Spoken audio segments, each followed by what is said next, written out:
मुहवा में क्रीम लाली बड़ा मस्त लागे साली। मुहवा में क्रीम लाली बड़ा मस्त लागे साली।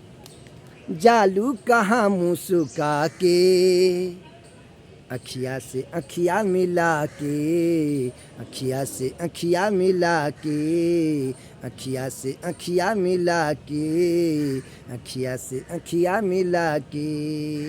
ऐसन चलत बाय मन मचलत बाय, ऐसन चलत बाय मन मचलत बाय। जालू कहाँ मुँह सुका के, ढूंढी हो हमके देखा के, ढूंढी हो हमके देखा के, ढूंढी हो हमके देखा के। गर्दा उड़ौले बाड़ू अगिया लगौले बाड़ू, गर्दा उड़ौले बाड़ू अगिया लगौले बाड़ू।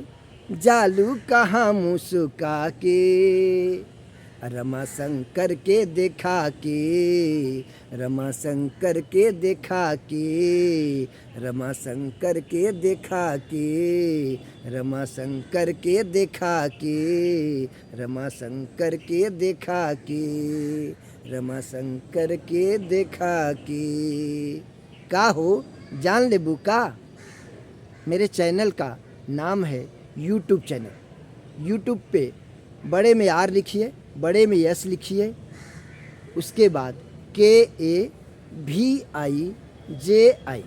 लिख देंगे तो बहुत सारे गीत, बहुत सारे शायरियाँ आ जाएगा। आपको दिल को ज़रूर पसंद आएगा।